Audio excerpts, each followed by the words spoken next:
Welcome to special analysis. నేను రమ్మా మండవ. ఈరోజు అనాలిసిస్లో భాగంగా మనం తీసుకోబోతున్న టాపిక్ ఏంటంటే, ఈరోజు అనాలిసిస్కి నేను ఒక టైటిల్ పెట్టున్నాను. ఆ టైటిల్ చూసినట్లయితే మనం సమంత చేసింది కరెక్టేనా, శ్యామాలి ఆవేదనలో అర్థం ఉందా అని చెప్పేసి నేను ఒక టైటిల్ పెట్టున్నాను. ఇక్కడ చూసినట్లయితే ఈరోజు సోషల్ మీడియా మొత్తం కూడా ఒక విషయం ట్రెండ్ అవుతూ ఉంది. అదేంటో కాదు, సమంత వివాహం వ్యవహారం. తానే స్వయంగా ఈ రోజున తన పెళ్లి మీద, తన ప్రేమ వ్యవహారం మీద, అంటే తన రెండో పెళ్లి మీద వస్తున్న పుకార్లన్నిటికీ కూడా ఆమె సొంతగా ఇనిషియేట్ తీసుకుని ఆవిడే పులి స్టాప్ పెట్టే ప్రయత్నం చేశారు. రాజ్ నిడుమూరుతో కలిసి తను ఆయన్ని వివాహం చేసుకున్న ఫొటోస్ని ఆమె తన ఇన్స్టాలో పోస్ట్ చేశారు. సో సోషల్ మీడియాలో, అటు మెయిన్ స్ట్రీమ్ మీడియాలో కూడా ఈ అంశం చాలా సీరియస్గా వైరల్ అవుతూ ఉంది. సో సమంత లాంటి ఒక మంచి నటికి ఒక మంచి లైఫ్ రావాలి, ఒక మంచి జీవితం కావాలి అని ఎవరైనా కోరుకుంటారు, ఆమె ఫ్యాన్స్ కోరుకుంటారు.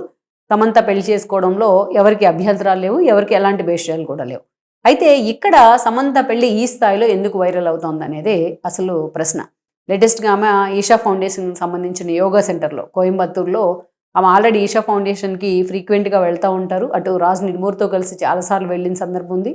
జగ్గి వాసుదేవ్తో కూడా ఆమె ఎన్నోసార్లు స్పీచ్లో కానీ అట్లా కనిపిస్తూ ఉన్నారు. ఆయన బోధనలకు ఆమె అట్రాక్ట్ అయ్యానని కూడా చాలాసార్లు మాట్లాడుతూ ఉన్నారు. సో అక్కడే ఆ యోగా ఫౌండేషన్ దాంట్లోనే అక్కడే ఆమె రాజ్ నిడుమూరుతోని కొద్ది మంది సన్నిహితుల నడుమ వాళ్ళ వివాహం జరిగింది. అయితే ఇక్కడే చాలామందికి వస్తున్న ఒక అనుమానం ఏంటంటే, శుభమా అంటూ వాళ్ళు పెళ్లి చేసుకున్నారు. సో మంచి లైఫ్గా ఉండాలి వాళ్ళకని ఆ సమంత అభిమానులు అందరూ కూడా ఆమెకి విషెస్ చెప్తా ఉన్నారు.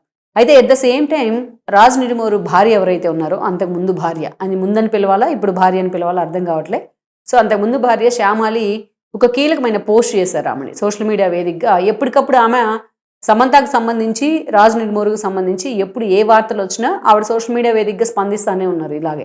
సో లేటెస్ట్గా రీసెంట్గా ఈరోజు ఒకవైపు వాళ్ళ వివాహం జరుగుతూ ఉంటే, అంతే సీరియస్గా ఆ శ్యామాలి పెట్టిన పోస్ట్ ఏదైతే ఉందో చాలా వైరల్ అయింది. అది సమంత పెళ్లి ఫోటోలు బయటకు వచ్చిన తర్వాత ఎలా వైరల్ అయ్యాయో సోషల్ మీడియాలో, అటు మీడియాలో శ్యామాలి పెట్టిన పోస్ట్ కూడా అదే స్థాయిలో వైరల్ అయింది. ఆమె ఏమి కమెంట్ చేశారంటే, desperate people do desperate things only అని చెప్పేసి ఆమె కమెంట్ చేశారు. అంటే అతివాద భావాలు ఉన్నవాళ్ళు ఎవరైనా సరే ఇట్లాగే అతిగా బిహేవ్ చేస్తారన్నట్టుగా ఆమె కామెంట్ చేశారనమాట. ఫ్రస్ట్రేషన్లో ఉన్నవాళ్ళు ఫ్రస్ట్రేషన్తో ఉన్న పనులే చేస్తారన్నట్టుగా, తెగించిన వాళ్ళు తెగించిన పనులే చేస్తారన్నట్టుగా ఒక కామెంట్, ఆ మీనింగ్ వచ్చేలాగా ఒక కొటేషన్ పెట్టున్నారు.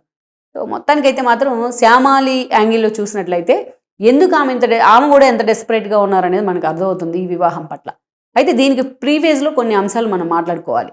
గతంలో మనం చూస్తే ఏం మాయ చేసేవే లాంటి ఒక మూవీతో సమంత డెబ్యూ మూవీ అది టాలీవుడ్లో ఆమె ఎంట్రీ ఇచ్చున్నారు. కేరళ నుంచి ఆమె రిప్రజెంట్ చేయడం జరిగింది. సో అప్పటి నుంచి కూడా ఫస్ట్ మూవీ, తన డెబ్యూ మూవీ హీరో ఎవరు అంటే నాగ చైతన్య. సో నాగ చైతన్యతో అప్పటికైనా 1-2 సినిమాలు కూడా తీసున్నారు. అప్పటి నుంచి కూడా వాళ్ళిద్దరికీ ఫ్రెండ్షిప్ కుదిరింది. ఆ తర్వాత అది ప్రేమగా మారింది. ఆ తర్వాత 2021లో అఫిషియల్గా వాళ్ళు పెళ్లి చేసుకున్నారు. అటు నాగార్జున ఫ్యామిలీ కానీ, ఇటు సమంత ఫ్యామిలీ కానీ పూర్తి స్థాయిలో వాళ్ళ పెళ్లిని కూడా యాక్సెప్ట్ చేసింది. అప్పటికే వాళ్ళ కాంబినేషన్లో మజిలీ లాంటి మూవీస్ కానీ, మనం లాంటి హిట్ మూవీస్ కొన్ని వచ్చాయి సమంత అండ్ నాగ చైతన్య కాంబోలో. సో అందరూ కూడా వెల్కమ్ చేశారు సమంత నాగ చైతన్యాన్ని పెళ్లి చేసుకోవడానికి. చాలా గ్రాండ్గా చేశారు నాగార్జున అండ్ ఫ్యామిలీ ఆ పెళ్లిని. అక్కడి నుంచి మనం చూస్తే 2021లో మ్యారేజ్ జరిగింది. అదేవిధంగా మనం చూస్తే 2017లో సమంత అండ్ నాగ చైతన్య మ్యారేజ్ జరిగింది. 2021లో వాళ్ళిద్దరూ కూడా డైవోర్స్ తీసుకుంటున్నట్టు ప్రకటన చేశారు. అప్పటికే కొన్ని రూమర్స్ వస్తూ ఉన్నాయి వాళ్ళిద్దరికి సంబంధించి. ఆల్ ఆఫ్ సడన్ వాళ్ళిద్దరూ కూడా సోషల్ మీడియాలో పోస్టులు పెట్టారు. మేమిద్దరం సానుకూలంగా ఇద్దరం ఒకరినొకరు మ్యూచువల్ అండర్స్టాండింగ్తోని మేము డైవోర్స్కి వెళ్తున్నాము అని చెప్పేసి ఒక పోస్ట్ పెట్టున్నారు. అఫిషియల్గా వాళ్ళిద్దరూ కూడా డైవోర్స్ తీసుకున్నారు. ఆ డైవోర్స్ తీసుకున్న తర్వాత అప్పుడే ఏం జరుగుతుందంటే, దానికి ప్యారలల్గా ఫ్యామిలీ మ్యాన్ వెబ్ సిరీస్ వచ్చింది 2. ఫ్యామిలీ మ్యాన్ 1 ఏ స్థాయిలో సక్సెస్ అయిందో మనకు తెలిసిందే. దానికి రాజ్ అండ్ డీకే ద్వయం ఇద్దరు కూడా ప్రొడ్యూసర్స్గా వ్యవహరించారు. దాంట్లో స్క్రిప్ట్లో భాగస్వామ్యం అయ్యారు. రాజ్ నిడుమూరు కూడా ఆయన చిత్తూరు నుంచి రిప్రజెంట్ చేస్తూ వచ్చారు. చిత్తూరు దగ్గర ఊరు అయింది. అదేవిధంగా చూసినట్లయితే అక్కడి నుంచి వచ్చి అటు టాలీవుడ్లో, అదేవిధంగా బాలీవుడ్లో కూడా కొన్ని సినిమాలకి ఆయన స్క్రిప్ట్ అందించారు, ప్రొడ్యూసర్గా పనిచేశారు వాళ్ళిద్దరూ, రాజ్ అండ్ డీకే ద్వయం. అలా ఫ్యామిలీ మ్యాన్ వెబ్ సిరీస్ నిర్మించింది వాళ్ళే. ఫస్ట్ ఫ్యామిలీ మ్యాన్ స్త్రీ లాంటి కొన్ని మూవీస్ కూడా వాళ్ళు పనిచేయడం జరిగింది. ఆయన భార్య అయిన శ్యామాలి కూడా కొన్ని సినిమాలకి, బాలీవుడ్ సినిమాలకి అసోసియేట్ డైరెక్టర్గా కూడా పనిచేశారు. అలా రాజ్ డీకే అప్పటికే కొంత ఇండస్ట్రీకి పరిచయం ఉంది. ఫ్యామిలీ మ్యాన్ వెబ్ సిరీస్లో సమంత 2లో సమంతాన్ని సెలెక్ట్ చేసిన తర్వాత అప్పుడు రాజ్ డీకే పేరు చాలా సీరియస్గా తెర మీదకి వచ్చింది. అయితే ఆ ఫ్యామిలీ మ్యాన్ వెబ్ సిరీస్ 2లో కొన్ని అభ్యంతరకర సన్నివేశాల్లో సమంత నటించడాన్ని నాగార్జున ఫ్యామిలీ ఒప్పుకోలేదు, అందుకనే వాళ్ళకి డిఫరెన్సెస్ వచ్చినాయని చర్చ కూడా అప్పట్లో జరిగింది. ఒకవైపు ఫ్యామిలీ మ్యాన్ 2 సిరీస్ విడుదలకు సిద్ధమవుతున్న సమయంలో ఇంకోవైపు వాళ్ళిద్దరు డైవర్స్ కూడా అఫిషియల్గా స్టేట్మెంట్ వచ్చింది, వాళ్ళిద్దరు డైవర్స్ తీసుకున్నారు. డైవర్స్ తీసుకున్న తర్వాత కొన్ని సందర్భాల్లో సమంత చాలా ఉద్వేగానికి గురైన సిచ్యువేషన్స్ ఉన్నాయి. తన యశోద లాంటి మూవీస్ రిలీజ్ అయినప్పుడు కానీ, అదేవిధంగా శాకుంతల మూవీస్ రిలీజ్ అయినప్పుడు కానీ చాలాసార్లు ఆమె తన డైవోర్స్ గురించి, తన అనారోగ్యం పాలు కూడా అయ్యారు ఆవిడ మధ్యలో. సో అలా ఎన్నోసార్లు తను ఎమోషనల్ అయ్యి కన్నీళ్ళు పెట్టుకున్న సందర్భం ఉంది. నన్ను అందరూ వన్ సైడెడ్గా టార్గెట్ చేశారంటూ కూడా ఎమోషనల్ అయిన సందర్భం ఉంది. సో ఆమె ఆ ఎమోషన్ కావడాన్ని కూడా కొంతమంది విమర్శించారు. ఇక్కడ చూసినట్లయితే ఎప్పుడు నాగ చైతన్య క్వశ్చన్ ఎదురైనా సమంత మంచిగా ఉండాలని నేను ఎప్పుడూ కోరుకుంటాను అని చెప్పేసి, తను వండర్ఫుల్ పర్సన్ అని చెప్పి చాలాసార్లు మాట్లాడారు. కానీ నాగ చైతన్య గురించి, నాగార్జున ఫ్యామిలీ గురించి ఎప్పుడు క్వశ్చన్ వచ్చినా సమంత ఇంకా డెస్పరేట్గా స్పందించిన సందర్భం ఉంది. అందుకే ఆవిడ టార్గెట్ కావడం జరిగింది చాలామంది నాగ చైతన్య ఫ్యాన్స్కి కూడా. సో ఓవరాల్గా అటు నాగ చైతన్యనైతే, మరోవైపు శోభితా దూలిపాలని ఆయన వివాహం చేసుకున్నారు.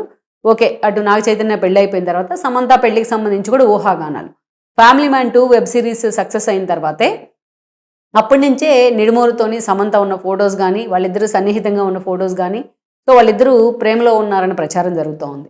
ప్యారలల్గా ఆయన భార్య శ్యామాలి కూడా చాలా సీరియస్గా ఆమె వీళ్ళ బంధాన్ని టార్గెట్ చేస్తూ వస్తోంది. ఎప్పటికప్పుడు సోషల్ మీడియాలో అంతే వైల్డ్గా రియాక్ట్ అవుతూనే వస్తుంది ఆవిడ. అయితే ఇక్కడ ఈరోజు ఏకంగా నిన్న మొన్న న్యూస్ వచ్చింది, ఇక పెళ్లి చేసుకోబోతున్నారు అని వార్తలు వస్తున్న క్రమంలో దాన్ని ఎండార్స్ చేసే విధంగా ఈరోజు యోగా ఫౌండేషన్లో, ఈషా యోగా ఫౌండేషన్ కోయంబత్తూరులో సమంత రాజ్ నిడుమూరుని వివాహం చేసుకుని ఆ ఫోటోలు తన ఇన్స్టాలో ఉంచారు. శ్యామాలి అంతే డెస్పరేట్గా స్పందించారు. డెస్పరేట్ పీపుల్ ఇంతే డెస్పరేట్స్ తెగించిన వాళ్ళు ఇంకా ఏదైనా సరే ఇట్లాగే తెగించిన పనులే చేస్తారంటూ కూడా ఆ మాట్లాడడం జరిగింది. అయితే ఇక్కడికి అందరికీ వస్తున్న అనుమానం ఏంటంటే, సమంతకి నాగ చైతన్యకి ఆల్రెడీ డైవోర్స్ అయిపోయింది. హిందూ చట్ట ప్రకారం నిజంగా ఒక భార్య ఉండగా ఇంకో పెళ్లి చేసుకోవడం చట్ట విరుద్ధం అది. అయితే ఇక్కడ మనం చూస్తే ఆయన స్టేటస్లో మాత్రం ఆల్రెడీ భార్య ఉంది, ఒక పాప ఉంది. అయితే ఆ పాపని ఇప్పుడు దాకా బయటకి ఎక్కడ రివీల్ అయిన సందర్భం అయితే లేదు, if it is fact are not, ఏదైతే రాజు నిడుమూరుకు సంబంధించి. అయితే 21లోనే వాళ్ళు డైవర్స్కి అప్లై చేసినట్టు ఏదైతే సోషల్ మీడియాలో కనిపిస్తూ ఉంది, రాజు నిడుమూరుకి సంబంధించిన వీడియోస్లో కావచ్చు, ఆయనకు సంబంధించిన ఫుల్ డేటాలో కావచ్చు. కానీ ఎక్కడ కూడా అఫిషియల్గా వాళ్ళిద్దరికి డైవర్స్ శాంక్షన్ అయినట్టు ఆ విషయం మీద మాత్రం క్లారిటీ లేదు. ఇన్ కేస్ వాళ్ళిద్దరు శ్యామాలితో డైవోర్స్ తీసుకోకుండా సమంతతో కనుక రాజు నిడుమూరు పెళ్లికి సిద్ధమై ఉంటే అది నిజంగా 100% అది తప్పే చట్ట ప్రకారం. సో అందుకే శ్యామాలి అంత వైరల్గా రియాక్ట్ అయింది అనే చర్చ కూడా జరుగుతూ వస్తుంది. అయితే ఇంకా సమంతాన్ని ఎక్కువగా అభిమానించే వాళ్ళు చాలామంది, సమంత అంత నిజాయితీగా ఉంటే సమంత కూడా అలాగే ఉండాలి కదా, ఎందుకు ఈ రోజున రాజు నిడుమూరు లాంటి సెకండ్ మ్యారేజ్ వ్యక్తిని ఎందుకు పెళ్లి చేసుకుంటుందని కొంతమంది పెడతా ఉన్నారు. అది ఆమె వ్యక్తిగతం. సో ఆ వ్యక్తిగత జీవితంలోకి తొంగి చూడటం కంటే ఈరోజు సమంత చేసిన పని స్వాగతించడం ఒక రకంగా కొంతవరకు బెటర్. కానీ బట్ ఇక్కడ అందరూ అనుమానపడుతున్న విషయం ఏంటంటే శ్యామాలి యాంగిల్లోనే. ఆల్రెడీ డైవర్స్ అయిపోతే అంత డెస్పరేట్గా శ్యామాలి ఎందుకు స్పందించాల్సి వచ్చింది అనేది ఒక ప్రశ్న. ఆల్రెడీ శ్యామాలితో ఆయన డైవర్స్ తీసుకోకుండా ఉంటే సమంత అతనితో రిలేషన్ ఎలా మెయింటైన్ చేసింది అనేది అందరికీ వస్తుంది అనుమానం. ఈ విషయం మీద కూడా రాజ్ డీకే పిఆర్ టీం కానీ, సమంత పిఆర్ టీం కానీ ఒక క్లారిటీ ఇస్తే ఆ విమర్శలు కానీ, ఇలాంటి శుభ సమయంలో అలాంటి చర్చ కానీ వాటికి తావివ్వకుండా ఉండే అవకాశం ఉంటుంది.